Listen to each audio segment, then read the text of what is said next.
À présent, la rediffusion de La Parole est à vous.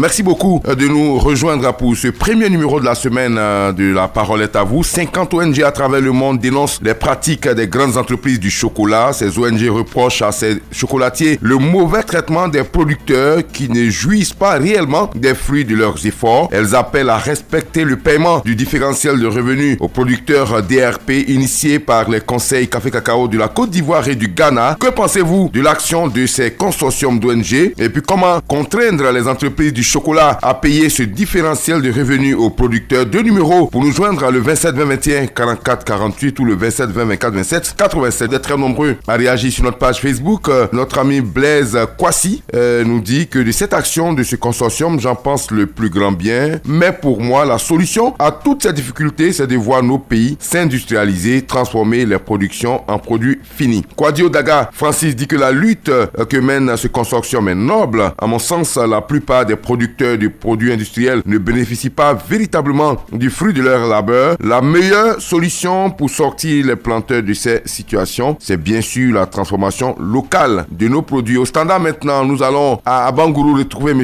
Kwadio Jean-Marie. On vous écoute. Merci Adama. Vraiment, le sujet est bienvenu. Moi, je pense que le citoyen lambda, par exemple, pour nous qui sommes dans les zones rurales, voilà, nous, c'est le gouvernement que nous on connaît. C'est le gouvernement qui doit tout faire pour les paysans. Parce que cette année-là, on a trop souffert. Il ne faudrait pas que vraiment ce travail que nos parents paysans font là, ils ne bénéficient pas du fruit de leur labeur. Donc vraiment, il faut que le gouvernement mette tout en place pour que le planteur puisse vraiment gagner. Parce que vraiment, nous souffrons. Cette année-là, tout le cacao qu'on a vendu, tout était dépôt-vente. Donc, on n'a pas respecté le prix. Donc, le parent qui est assis, lui, ne connaît pas si la société chocolatière a problème avec le gouvernement. Nos parents qui sont ici, ils ne connaissent pas. Nous, c'est le gouvernement, on connaît. D'accord. Donc, on met tout en place pour pouvoir vraiment gagner. D'accord. C'est bien compris, Monsieur Kwadio. Jean-Marie d'Abangourou qui se tourne donc vers le gouvernement. D'ailleurs, pour rappel, vous le savez déjà, depuis le 1er avril, la petite campagne s'est ouverte et le gouvernement a maintenu le prix de 900 francs CFA le kilogramme, prix Bonchamp. Donc, malgré des efforts, le ministre Adjoumani l'a signifié. L'État a dû mettre la main à la poche pour pouvoir maintenir le prix de 900 francs le kilogramme. Encore faut-il que les acheteurs respectent ce prix. Monsieur Félix Okoricha est à Labodougou. Vous n'êtes pas très loin des Divo, Tout à fait, 25 km comme tu le connais. D'accord. La situation géographique est bien tracée. Merci beaucoup. On vous écoute. Je voudrais dire merci au président et toute son équipe gouvernementale pour avoir maintenu le prix à 900 francs. Ici à Divo, dans le lot d'Ivoire, M. Adama, il y a une structure coopérative qui est Copacof, qui fait un gros effort pour satisfaire ses producteurs. Et grâce à cette structure, nous payons les revenus qu'on appelle les primes. Parce que moi-même, j'encadre les planteurs. Et aujourd'hui, en ce qui concerne le travail des enfants, la coopérative a fait un gros effort pour, en tout cas, pallier à cette situation. Concernant cette problématique que vous avez mis à notre sujet, il va falloir que l'État appuie cela. Et si cela est bien fait, je pense que les producteurs vont sortir de cette léthargie qu'on appelle le prolétariat, qui se dit sincèrement. Nous-mêmes, au niveau de la coopérative Copacof, nous allons encore augmenter la coopérative Copacof, on va augmenter la prime. Nous venons à peine de payer même la première partie. Expliquez-nous, c'est quoi cette prime-là? Je comprends pas bien. C'est quelle prime? La prime, c'est après la vente du cacao, c'est-à-dire le volume qu'un planteur aurait vendu, on lui donne une part, c'est-à-dire 30 parts sur le kilo. Vous voyez, non, c'est-à-dire qu'en plus de 900 francs que vous payez, vous payez au juste prix, c'est ce que vous nous dites, bon, on va le vérifier, mais à plus de 900 francs que vous payez, vous donnez encore une autre prime aux paysans, c'est ça? Aux paysans, oui, pour l'encourager à entretenir le paysan, à entretenir sa plantation. Et même, on va au-delà, il y a des actions sociales qui sont menées par cette structure Copacof. On construit des écoles, des pompes. Donc, monsieur Okoricha, vous nous dites qu'à Divo, il n'y a pas de plainte au niveau du prix du cacao, ça va, tout va bien, les planteurs ne se plaignent pas là-bas. Au niveau du prix, bon, je ne sais pas si ailleurs, mais au niveau, ça se passe bien. Copacof a toujours respecté les prix. D'accord, non, on veut bien vous croire, mais je veux dire, est-ce que vous êtes sûr sûr qu'à Divo, là, il n'y a pas de planteurs de cacao qui se plaignent. Comme c'est une grande religion, mais la plupart, les prix sont respectés grâce au Conseil Café Cacao. D'accord. Ok, d'accord. D'accord, on a compris. Plus singulièrement, Copacov fait encore plus mieux. D'accord. Parce que Copacov, en tout cas, est strict sur le prix homologué par l'État du Côte d'Ivoire. Donc, l'État n'a qu'à aider Copacov à ce que nous puissions... Oui, d'accord. On a compris. Nous, on va aller vérifier. On est journaliste, c'est vrai, on vous croit sur parole, mais on va vérifier cela. On part à Daloa, plus précisément à Sapia, avec M. Mounion Jean-Claude. On vous écoute. Merci beaucoup Adama Bakayoko pour le sujet que tu as mis au-dessus de la table. Adama Bakayoko, je remercie le gouvernement ivoirien. C'est la première fois que les prix ont été respectés. On a dit 900 francs depuis la grande campagne. Et Adama Bakayoko, les prix même sont respectés dans les campements, dans les villes, dans les champs. Ah bon? Et la petite traite, non. 900 francs, c'est respecté. C'est la première fois. D'accord. En tout cas, la région du Haut-Central, je ne dis pas dans d'autres régions, mais je suis à Daloa, je suis plus des planteurs. Oui. Moi-même, je suis un planteur aussi. D'accord. Les prix sont respectés. Ok. Maintenant, Adama Bakayoko, pour ce qui se passe là, nous, comme l'a dit le premier intervenant, nous, on ne sait rien. C'est pas au dire à problème, après nous, on sait. Donc, ce que nous voudrions, il faut que les prix fixés par l'État soient respectés. D'accord. Pour que nous puissions gagner. Ok. Moi, depuis septembre, on a fixé le prix octobre à 1900 francs. Adama Bakayoko, depuis septembre jusqu'à ce jour, nous sommes, il n'y a pas un acheteur ou bien acheteur qui paye le cacao. Moins que 900. De 900. Non. D'accord. Mais ça, c'est une bonne nouvelle. C'est bien de le savoir. Félicitations au gouvernement. Ok. Maintenant, bon, pour que nous puissions gagner, bénéficier, il faut qu'il grimpe un peu. D'accord, le prix. Il faut remonter le prix. D'accord. Voilà, merci beaucoup, Adama Bakayoko. Merci. En tout cas, bon, ça nous rassure d'entendre ces témoignages parce que la plupart des planteurs qui nous appellent se plaignent. Bon, si vous dites que ça va à Divo, ça va à Daloa, eh bien, nous, on est heureux pour les parents paysans. Monsieur Kona Kouassi Guillaume nous appelle de Bodor, c'est pas très loin de Ndoussi. On vous écoute.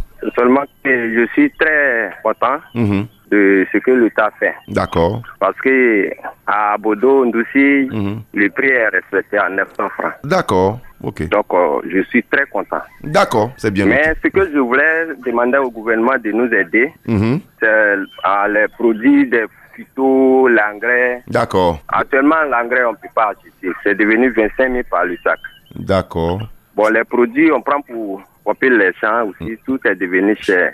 Ok. Donc nous demandons l'État n'a qu'à nous aider de ce côté-là aussi. Ok. Donc si le cacao est payé au juste prix, ça c'est déjà bon. Mais après, il faut jouer sur les intrants. Après, vous voulez que l'État joue sur les intrants. C'est bien cela? Oui, oui. D'accord. C'est bien noté. Monsieur Kona, voici Guillaume de Bodo. Que de bonnes nouvelles. Et cela nous réjouit énormément. Dans toutes les trois régions, pour l'instant, je pense Divo, Gagnoa, maintenant Ndoussi. Les nouvelles sont bonnes. On espère que c'est dans tout le pays que le prix est respecté. Monsieur Roger Nyanzou est sur notre page Facebook qui dit que le président Houphouët-Boigny l'avait dit. Et cela reste d'actualité. Tant que notre système économique ne permettra pas de transformer en grande quantité nos produits d'exportation en produits finis ou semi-finis, nous perdrons notre temps à dénoncer la détérioration des termes de l'échange. Sinon, le comportement des chocolatiers n'est que du chantage. Merci donc aux ONG de s'être engagés dans ce combat pour le bonheur des planteurs du cacao. Albert Kwame Dekalito Nguessan dit que la solution, c'est de pouvoir transformer nous-mêmes nos produits agricoles. Grégoire Yaokona, nous savons très bien que dans les années 80, la Côte d'Ivoire a connu une crise économique qui a impacté négativement la filière café-cacao. Les Occidentaux, qui sont les plus grands consommateurs de chocolat, pourront boycotter nos produits si nous leur mettons la pression. Toutefois, il revient au gouvernement d'engager une discussion franche avec les chocolatiers pour améliorer le revenu de nos producteurs. Pignamini Boussou Yassine dit que c'est déjà une bonne chose que des voix s'élèvent pour dénoncer et réclamer le différentiel aux chocolatiers. Les pays producteurs devraient s'unir pour réclamer la fixation d'un prix de vente et non un prix d'achat. Il faudrait songer à la transformation. Au standard maintenant, monsieur Nemba Agostino qui nous appelle de Tabo. Ouais, monsieur Nyamba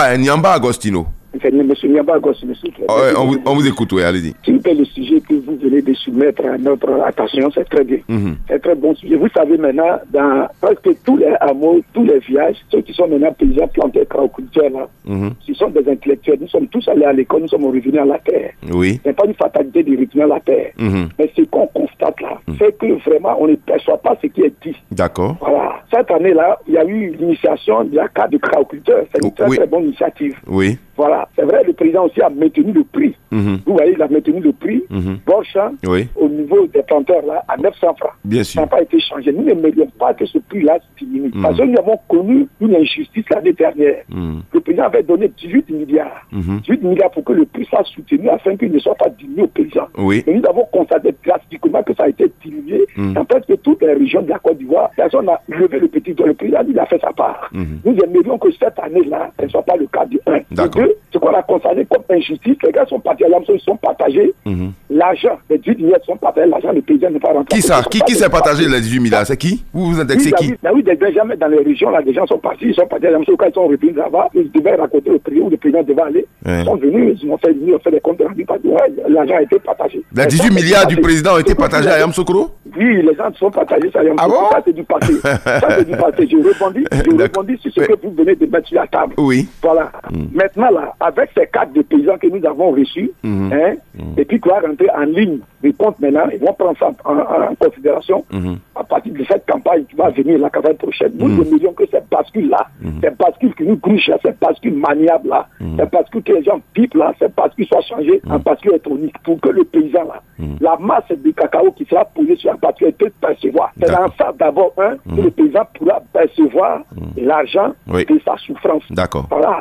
Okay. Je dis que vous devez mettre son salaire. Notre salaire là, ça n'a pas dit de là d'abord que ça va commencer. Maintenant, ce que vous voulez dire, c'est vrai, les chocolatiers, ça c'est entre, comme le premier auditeur là, il a parlé, c'est entre le gouvernement, l'État de Côte d'Ivoire là, le président qui est l'avocat des paysans, des calculateurs que nous sommes là, c'est entre lui et ceux-là. D'accord. Vous voyez, non? Okay. Donc nous là, on attend que ce que le président dit, ce qui est fait, on puisse percevoir parce que d'abord, l'entretien là, c'est très très coûteux. Oui. Les intrants, il faut payer des gens pour nettoyer, pour prendre des sociétés, c'est très très coûteux. Ce qui fait que nous ne passons pas cela. Sinon que c'est très très bien vu, c'est très bien. Okay. C'est une très très bonne initiative. Nous saluons cette initiative, elle est très sanitaire. D'accord. Je vous remercie. Merci beaucoup. Je ne voulais pas me reposer.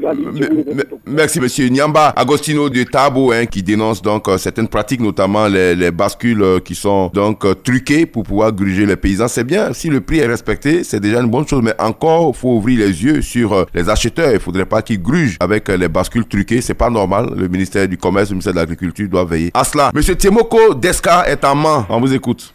Vraiment, le sujet est le bienvenu. D'accord. Vous savez, l'anecdote que je vais faire, une fois dans une boutique, il y a un Diallo qui a donné chocolat à un enfant, un paysan. Et puis, l'enfant se plaignait pourquoi chocolat est un peu périmé, il y a quelque chose. Et puis, Diallo lui a dit, mais tu connais ce qu'on appelle chocolat? Et l'enfant lui a dit comme ça, le chocolat est le produit fini du travail que nos parents ont fait. Donc, vous savez, s'il y a des ONG vraiment qui vont être intermédiaires pour pouvoir défendre, en tout cas, l'intérêt de nos parents, en tout cas, c'est la bienvenue. D'accord. Donc, je demande aux parents de souvent aussi être... il faut pas... Parce que quand les gens viennent avec les prix, entre eux d'abord, voilà, quand ils ont un problème, je dis non, le prix m'arrange, moi j'ai mon problème. Donc souvent, ça fait que quand les prix viennent, les gens sont capables de pisser n'importe qui prix.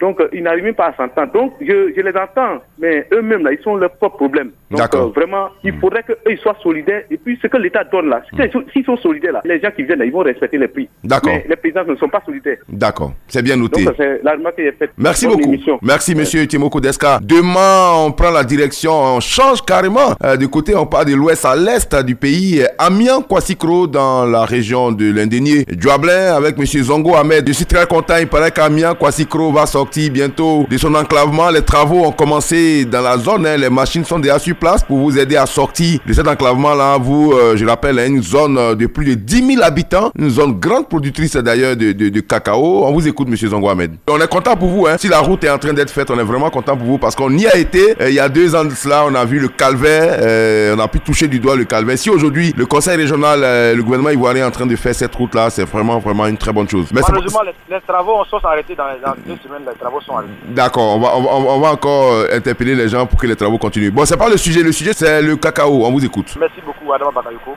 Au niveau des primes du cacao, chaque année, le conseil cacao reverse des primes pour les planteurs. Mais malheureusement, les coopératives n'arrivent pas à satisfaire les planteurs. Chaque année, les primes viennent. Mais quand on donne les prix, les planteurs n'arrivent pas à gagner. On ne donne pas les primes là, les planteurs. Et puis, il y a des contrôleurs aussi qui viennent sur le terrain pour venir contrôler. Mais quand ces contrôleurs arrivent, la coopérative fait croire à ces planteurs là que non. Dites que vous avez reçu des primes. Ah, d'accord. Vous voyez. Ouais. Donc c'est un peu... Et c'est quelle coopérative qui fait ça? Il y a plein. C'est-à-dire il y a plein de planteurs. Oui. Il y a plein de coopératives. Ça arrive, il n'y a pas cité les noms. Oui. Quand ce moment arrive, on vient donner les miettes. Vous dites non, quand les contrats vont arriver, oui. vous avez reçu les primes. Oui. Mais M. Zongo Ahmed, si vous êtes conscient que vous n'avez pas reçu les primes, mais pourquoi dire au contrôleur que vous avez reçu? Parce qu'on vient donner les miettes. Ok, c'est... Quand on vient, vous voyez, les planteurs, ils souffrent, ils n'ont pas de moyens. Quand ces moments difficiles arrivent, comme le mois de juillet ou août, ils viennent avec des petits miettes pour distribuer aux planteurs. Mais comment vous savez que c'est les miettes? Est-ce que vous connaissez c'est quel montant qui doit être perçu normalement en termes de pourcentage, par exemple? Le montant n'est pas communiqué. Ah, le montant n'est pas communiqué, ok, d'accord. Le montant n'est pas communiqué. Donc quand ils viennent sur le terrain, et ils viennent vous dire non, quand ils viennent, dites que vous avez gagné ça. Ah, on vous demande de dire si par exemple vous avez reçu, Monsieur Zongo Ahmed, Monsieur Zongo, on veut bien comprendre parce que le problème que vous soulevez est très très important. Il faut qu'on comprenne bien. Donc on dit aux paysans de dire au contrôleur qu'il a reçu par exemple 200 000 alors qu'il n'a reçu que 50 000, c'est ça? 50 000, oui. Mais pourquoi le paysan? Mais est-ce que le paysan n'est pas assez courageux de dire aussi ce qu'il a reçu? Ça aussi, c'est une question de mentalité. On vous doit 200 000, on vous donne 50 000 et vous mentez au contrôleur pour dire que vous avez reçu 200 000. Donc c'est le paysan ici même qui est coupable. Oui, c'est le paysan qui est coupable parce que cette affaire-là, moi je ne veux pas accuser l'État parce que l'État, les primes viennent. Oui. Mais la coopérative met des pieds sur les primes. D'accord. Il distribue les miettes. Oui. Moi, je crois qu'il faut avoir un numéro vert. D'accord. Parce qu'on puisse dénoncer ça. Oui, mais avant le numéro vert même, là, il ne faut pas dire aux gens que vous avez reçu moins que ce que vous avez reçu. Ça aussi, ça commence par là. Le problème, c'est les planteurs. Ok, c'est compris, M. Zongo Ahmed. On a bien compris. Vous dénoncez un cas qui est important de relever. Donc, les coopératives qui ne reversent pas d'ailleurs les primes aux paysans ou qui reversent moins que ce que les paysans doivent percevoir. Voilà, leur demande de déclarer beaucoup plus. Voilà, c'est ce qui est posé comme problème. À l'est du pays, il faudra bien sûr prendre compte de cela. On termine avec quelques commentaires. Vous êtes très nombreux à réagir. Amara Ouattara nous dit que ces ONG viennent enfoncer une porte déjà ouverte, car cette situation de précarité, nos braves paysans la vivent depuis belle lurette, comme le disait le président Félix Houphouët-Boigny. Le succès de ce pays repose sur l'agriculture. Il est grand temps que nos autorités mettent pression sur ces entreprises pour que les paysans puissent eux aussi jouir du fruit de leur labeur. Charles Bangbe, véritablement aujourd'hui les planteurs ne jouissent pas de l'effort fourni chaque année. Les présidents des 10 pays font assez d'efforts, mais c'est toujours la même chose. Rien ne change sur les planteurs, donc nous devons consommer local, d'où la fabrication dans les usines locales. Je suis donc d'avis avec ces ONG Dosso. Vassougou, les producteurs de cacao sont de braves paysans qui doivent être pris en compte et honorés par les grandes entreprises du chocolat. À travers leur production, l'action de ces 50 ONG est à soutenir. Et puis Bosson, Rémi dit que merci aux 50